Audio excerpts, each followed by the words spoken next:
Hello दोस्तों, एक बार फिर से परिवर्तन जीएस की क्लास में आप सभी का स्वागत है।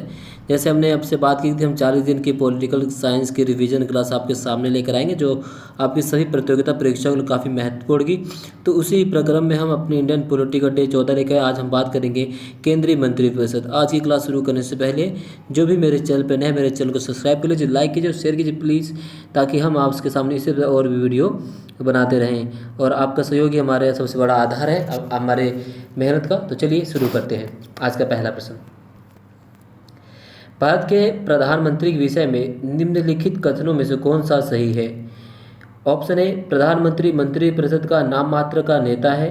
बी, वह संसद के प्रति उत्तरदायी नहीं है। सी, वह अपने मंत्रियों में से किसी को बर्खास्त नहीं कर सकता।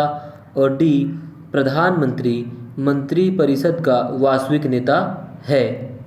तो इसका जो विकल्प है दोस्तों, उत्तर D is the right answer. तो प्रधानमंत्री के विषय में कौन सा सही हुआ है कि प्रधानमंत्री मंत्रिपरिषद का वास्तविक नेता है। यदि हम दोस्तों प्रधानमंत्री की बात करें और अगर हम बात करते हैं आर्टिकल 74, तो अनुच्छेद 74 का क्लोज 1 में स्पष्ट उल्लेख है कि राष्ट्रपति को सहायता और सलाह देने के लिए एक मंत्रिपरिषद होगी जिसका प्रधान प्रधानमंत्री होगा। और ऐसे व्यक्ति को प्रधानमंत्री नियुक्त करता है जो उस दल का नेता है जिसका लोकसभा में बहुमत, या ऐसे व्यक्ति जो अन्य राजनीतिक दलों का समर्थन प्राप्त कर लोकसभा का विश्वास जीत लेता है। तो ध्यान रखें, तो article 74 is the right answer, sorry D is the right answer. तो चलिए प्रश्न नंबर 2, निम्नलिखित में से क्या सत्य नहीं है? जी हाँ, निम्नलिखित में से क्या सत्य नहीं है? राष्ट्रपति या राज्यपाल को शासकीय कार्य के लिए विधिक कार्रवाई से मुक्ति है। बी, कोई न्यायालय राज्यपाल को किसी कर्तव्य पालन के लिए विवश नहीं कर सकता। सी, एक राज्यपाल को व्यक्तिगत कार्यों हेतु सिविल कार्यवाही लाने के लिए 2 मास की लिखित सूचना देनी होती है। या डी, मंत्री द्वारा राष्ट्रपति या राज्यपाल को दिए गए सलाह को जांचने के लिए न्यायालय अधिकृत है। तो इसका सही उत्तर दोस्तों वह D is the right answer. यही सत्य नहीं है, बाकी तीनों जो हैं सत्य हैं। तो D is the right answer. तो हमने इससे पहले कहा था कि आर्टिकल 74 क्लोज 1 के अनुसार राष्ट्रपति अपनी शक्तियों का प्रयोग मंत्रिपरिषद की सलाह के अनुसार करेगा। और इसी में अनुच्छेद 74 को क्लोज 2 में कहा गया है कि इस प्रश्न की किसी न्यायालय में जांच नहीं की जाएगी क्या मंत्रियों ने राष्ट्रपति को कोई सलाह दी, और यदि दी तो क्या दी। ऐसी व्यवस्था राज्यपाल के संदर्भ में अनुच्छेद 163 क्लोज 3 में प्रदान की गई है। ध्यान रखना। तो इस संबंध में कथन D is the right answer. प्रश्न नंबर 3, भारत का प्रधानमंत्री मुख्य है राज्य सरकार, केंद्र सरकार का, राज्य तथा केंद्र सरकार दोनों का, और उपयुक्त में से कोई नहीं। तो भारत का प्रधानमंत्री मुख्य है केंद्रीय सरकार का। जी हाँ, B is the right answer. तो के जो हमारा मुख्य प्रधानमंत्री होता है केंद्र सरकार का प्रमुख होता है, और ये लोकसभा बहुमत दल वाले वर्ग का नेता भी होता है। चलिए, भारतीय संविधान के अनुच्छेद 78 में प्रावधान है किसके दायित्व होगा? लोकसभा के अध्यक्ष के, राज्यसभा के सभापति के, भारत के नियंत्रक एवं महालेखा परीक्षक के, और डी प्रधानमंत्री के। तो आर्टिकल 78 में प्रधानमंत्री के दायित्व के बारे में बताया गया है। तो D is the right answer. तो भारतीय संविधान के अनुच्छेद 78 में प्रधानमंत्री के दायित्व का प्रावधान किया गया है, जिसके तहत प्रधानमंत्री संघ के कार्यपालक के प्रशासन संबंधी और विधान विषयक प्रस्थापनाओं का संबंधी मंत्रिपरिषद के सभी विनिश्चय राष्ट्रपति को सूचित करेंगे। चलिए अगला प्रश्न देखते हैं दोस्तों। कैबिनेट का तात्पर्य है, जी हाँ, शासन के सभी मंत्रीगण।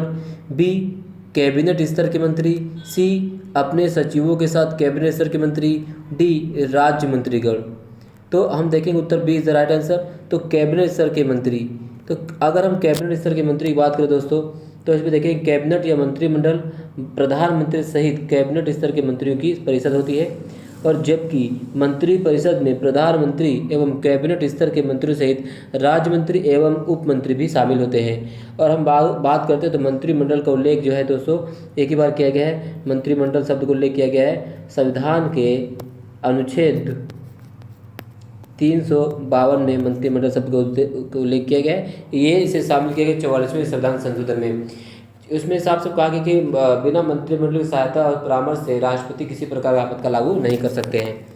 चलिए अगला, यदि भारत के प्रधानमंत्री संसद के उच्च सदन के सदस्य हैं तो वे अविश्वास प्रस्ताव की स्थिति में अपने पक्ष में वोट नहीं दे सकेंगे। बी, वे निम्न सदन में बजट नहीं बोल सकेंगे। सी, केवल उच्च सदन में ही वक्तव्य दे सकते हैं। डी, उन्हें प्रधानमंत्री पद की शपथ ग्रहण करने के बाद 6 माह के अंदर निम्न सदन का सदस्य बनना होगा। तो इसका जो सही उत्तर दोस्तों वो है A is the right answer. क्योंकि हम देखते हैं दोस्तों कि जो हमारा प्रधानमंत्री संसद के सदस्य होते हैं तो वे अविश्वास प्रस्ताव की किसी स्थिति में अपने पक्ष में वोट नहीं दे सकेंगे। तो प्रधानमंत्री या मंत्रिपरिषद कोई सदस्य जो किसी भी सदन का सदस्य है वह वहाँ बोल सकता है, मतदान कर सकता है, किंतु वहाँ जिस सदन का सदस्य नहीं है वहाँ बोल तो सकता है किंतु मतदान भाग नहीं ले सकता है। ठीक है, अगला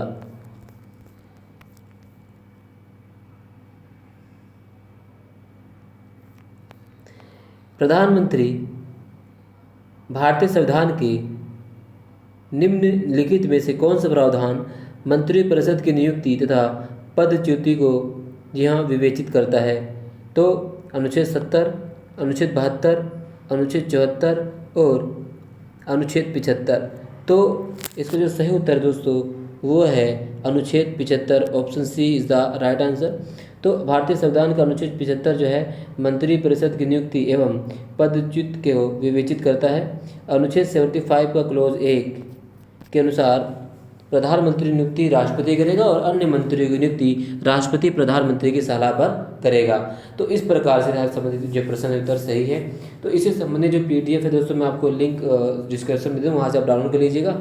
और चलिए चैनल को लाइक कीजिए, शेयर कीजिए, सब्सक्राइब कीजिए। चलिए अगला, council of scientific and industrial research का अध्यक्ष कौन है? भारत के राष्ट्रपति, भारत के उपराष्ट्रपति, भारत के प्रधानमंत्री और union minister of science and technology. तो इसका जो सही उत्तर दोस्तों है सी, भारत के प्रधानमंत्री जो हैं council of scientific and industrial research के अध्यक्ष होते हैं। वैज्ञानिक एवं औद्योगिक अनुसंधान परिषद अध्यक्ष भारत के प्रधानमंत्री होते हैं। चलिए अगला प्रश्न, राष्ट्रीय सुरक्षा समिति का प्रधान कौन होता है? गृह मंत्री, राष्ट्रपति, प्रधानमंत्री, उपराष्ट्रपति। तो राष्ट्रीय सुरक्षा समिति के प्रधान दोस्तों जो अध्यक्ष होते हैं वो हैं प्रधानमंत्री। सी इज द राइट आंसर। चलिए अगला प्रश्न करते हैं। भारत का प्रधानमंत्री बनने के लिए न्यूनतम आयु कितनी होनी चाहिए? 25 वर्ष, 21 वर्ष, सी 30 वर्ष और डी 35 वर्ष। तो भारत का प्रधानमंत्री बनने के दोस्तों जो आयु होनी चाहिए वो होनी चाहिए ए 25 वर्ष। यहाँ पर ए होना चाहिए दोस्तों, तो गलती से भी लिखा गया, तो ए, बी, सी और डी। तो ये 25 वर्ष की न्यूनतम आयु होनी चाहिए भारत के प्रधानमंत्री बनने के लिए।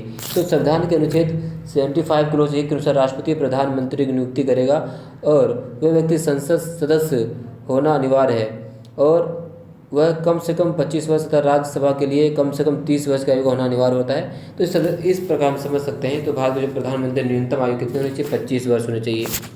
अगला, भारत की संसद के संबंध में निम्नलिखित में से कौन सा कथन सही नहीं है? जी हाँ, भारत की संसद के संबंध में निम्नलिखित में से कौन सा कथन सही नहीं है? संविधान में एक संसदीय प्रणाली की सरकार का प्रावधान है। बी, संसद का सर्वप्रमुख कार्य मंत्रिमंडल का प्रावधान करना। सी, मंत्रिमंडल की सदस्यता निम्न सदन तक सीमित है और डी, मंत्रिमंडल को लोकप्रिय सदन में बहुमत का विश्वास प्राप्त करना है। तो इसका जो सही उत्तर दोस्तों वो है हमारा, जी हाँ बता दीजिए बात तो हाँ, तो इसका जो सही उत्तर दोस्तों वो है सी इज़ द राइट आंसर। मंत्रिमंडल की सदस्यता निम्न सदन तक सीमित है। तो सही नहीं है। ठीक है, अगला प्रश्न, मंत्रिपरिषद सामूहिक रूप से उत्तरदायी होती है किसके प्रति? लोकसभा के प्रति, एक संवैधानिक बाध्यता के अंतर्गत, बी तीसरा अनुच्छेद 75 क्लोज 3 के अनुसार और डी अनुच्छेद 74 क्लोज 3 के अनुसार। उपरोक्त में से कौन सा कथन सही है? ए और 2, बी 1 और 2 और 3, सी 1, 3 और 4 और डी जो है 1, 2, 3 और 4। तो मंत्रिपरिषद जो उत्तरदायी होती है वो तो इसका जो सही उत्तर है दोस्तों 1, 2 और 3, तो B is the right answer. तो लोकसभा के प्रति उत्तरदायी होती है, ठीक है, एक संवैधानिक बाध्यता के अंतर्गत उत्तरदायी होती है और अनुच्छेद 75(3) के अनुसार उत्तरदायी होती है। अगर हम इसको देखेंगे तो संविधान के अनुच्छेद 75 क्लोज 3 के अनुसार मंत्रिपरिषद सामूहिक रूप से लोकसभा के प्रति उत्तरदायी होती है और यह एक संवैधानिक बाध्यता है। तो अतः अभी इस उत्तर विकल्प जो अनुच्छेद 73 संविधान में नहीं है, ठीक है। अगला प्रश्न, संघीय मंत्रिपरिषद के मंत्री सामूहिक रूप से उत्तरदायी होते हैं। यहाँ संघीय मंत्रिपरिषद के मंत्री सामूहिक रूप से उत्तरदायी होते हैं प्रधानमंत्री के प्रति, राष्ट्रपति के प्रति और संसद के प्रति, केवल लोकसभा के प्रति। बताइए दोस्तों कि जो है संघीय मंत्रिपरिषद के मंत्री सामूहिक रूप से किसके प्रति उत्तरदायी होते हैं। तो इसका सही उत्तर वो है लोकसभा के प्रति। तो D is the right answer, ठीक है दोस्तों। तो अगर हम बात करें अनुच्छेद 75 क्लोज 2 के अनुसार संघीय मंत्रिपरिषद के मंत्री राष्ट्रपति के प्रसाद पद या पर्यंत पद धारण करते हैं और अनुच्छेद 75 का क्लोज 3, 75 क्लोज 3, ठीक है, 75 क्लोज 3 के अनुसार मंत्रिपरिषद सामूहिक रूप से लोकसभा के प्रति उत्तरदायी होती है। अगला प्रश्न दोस्तों, भारतीय संविधान के संदर्भ में निम्नलिखित कथनों पर विचार कीजिए। संघ मंत्रिपरिषद लोकसभा के प्रति सामूहिक रूप से उत्तरदायी होगी। दूसरा है संघ के मंत्री प्रधानमंत्री के प्रसाद पर्यंत अपने पद धारण करेंगे। तो दोस्तों इसका जो सही उत्तर है ए और दो दोनों सही है, केवल 2 सही है, सी केवल 1 सही है और डी केवल 2 सही, ना तो 1 ना ही 2 सही है। तो इसका जो सही उत्तर है दोस्तों option C is the right answer, केवल संघ मंत्रिपरिषद लोकसभा के प्रति सामूहिक रूप से उत्तरदायी होती है। अगला प्रश्न, निम्नलिखित कथनों पर विचार कीजिए। केंद्र में मंत्रिपरिषद संसद के प्रति सामूहिक रूप से उत्तरदायी होगी। दूसरा, संघीय मंत्री भारत के राष्ट्रपति के प्रसाद पद अपना प्रधारण करेंगे। तीसरा, विधि निर्माण हेतु प्रस्ताव के बारे में प्रधानमंत्री राष्ट्रपति को सूचित करेगा। तो इसका जो सही उत्तर है वह है दोस्तों 2 और 3, ठीक है, ए 2 और 3। तो इसका जो सही उत्तर है हमारे सामने तो B is the right answer, मतलब जो संघीय मंत्री भारत के राष्ट्रपति के प्रसाद पद धारण करेंगे और विधि निर्माण हेतु प्रस्ताव के बारे में प्रधानमंत्री राष्ट्रपति को सूचित करेगा। अगला, निम्नलिखित में से कौन सा एक प्रस्ताव भारत में मंत्रिपरिषद रख सकती है। जी हाँ, कौन सा एक प्रस्ताव भारत में मंत्रिपरिषद रख सकती है। अविश्वास प्रस्ताव, विश्वास प्रस्ताव, स्थगन प्रस्ताव और भर्त्सना प्रस्ताव। तो इसका जो सही उत्तर है दोस्तों वह बी, विश्वास प्रस्ताव जो है मंत्रिपरिषद रख सकती है। संसद में विश्वास प्रस्ताव, जिसे हम मोशन ऑफ कॉन्फिडेंस समर्थन प्रस्ताव के नाम में जानते हैं, इस प्रकार प्रस्ताव को संसद में स्वीकृति अथवा अस्वीकृत किया जाता है। सरकार जो है विश्वास प्रस्ताव संसद में तभी लाती है जब उसके लोकसभा में अपना बहुमत का समर्थन साबित करना होता है। ध्यान रखना, विश्वास प्रस्ताव प्रधानमंत्री या उनकी मंत्रिपरिषद अथवा उनमें से कोई एक सदस्य रख सकता है, जबकि लोकसभा में अविश्वास प्रस्ताव विपक्ष के किसी सदस्य द्वारा लाया जाता है, ठीक है। और यदि लोकसभा में अविश्वास प्रस्ताव पास हो जाता है तो मंत्रिपरिषद त्याग देना पड़ जाता है। अगला प्रश्न दोस्तों, मंत्रिपरिषद के विरुद्ध अविश्वास प्रस्ताव लाने के लिए लोकसभा के सदस्यों की संख्या कितनी होनी चाहिए। 40, 20, 50 और 30। तो मंत्रिपरिषद के विरुद्ध अविश्वास प्रस्ताव लाने के लिए लोकसभा के सदस्यों की संख्या जो होनी चाहिए वो B is the right answer 50 होनी चाहिए, बी 50। तो लोकसभा के प्रक्रिया संचालन संबंधी नियमों के तहत मंत्रिपरिषद के जो विरुद्ध अविश्वास प्रस्ताव लाने के लिए लोकसभा के कम से कम 50 सदस्यों का समर्थन आवश्यक होता है। चलिए अगला प्रश्न, लाभ के पद का निर्णयन कौन करेगा। जी हाँ, लाभ के पद का निर्णयन कौन करेगा। राष्ट्रपति, संघीय संसद, संघ लोक सेवा आयोग और उच्चतम न्यायालय। तो लाभ के पद का जो सृजन करता है वो जो करती है वो हमारा है संघीय संसद, A is the right answer. तो हालांकि संसद जो है इसका निर्णय अनुच्छेद 102 क्लोज 1 के तहत, ध्यान रखना 102 का क्लोज 1 के अंतर्गत केंद्र में संसद तथा अनुच्छेद 191 का क्लोज 1 के अंतर्गत राज्यों में राज्य विधानमंडल करेंगे। तो अगर लाभ के पद का ऐसा कोई विश्लेषण किया नहीं गया है तो ध्यान रखना तो अगर लाभ के पद का जो निर्णय करेगा वो भारतीय संसद द्वारा ही किया जा सकेगा। भारतीय राजनीतिक व्यवस्था में कार्यपालिका अधीन रहकर कार्य करती है। न्यायपालिका, विधानपालिका, चुनाव आयोग, संघ लोक सेवक। कौन कार्यपालिका का अधीन रहकर कार्य करती है? या दोस्तों इसका सही उत्तर है विधायिका is the right answer, B is the right answer. तो भारत में संसदात्मक शासन प्रणाली अपनाई गई है और भारतीय राजनीतिक व्यवस्था में कार्यपालिका विधायिका के अधीन रहकर कार्य करती है। चलिए अगला क्वेश्चन देखते हैं, लास्ट क्वेश्चन आज इसी बार एक और क्वेश्चन है।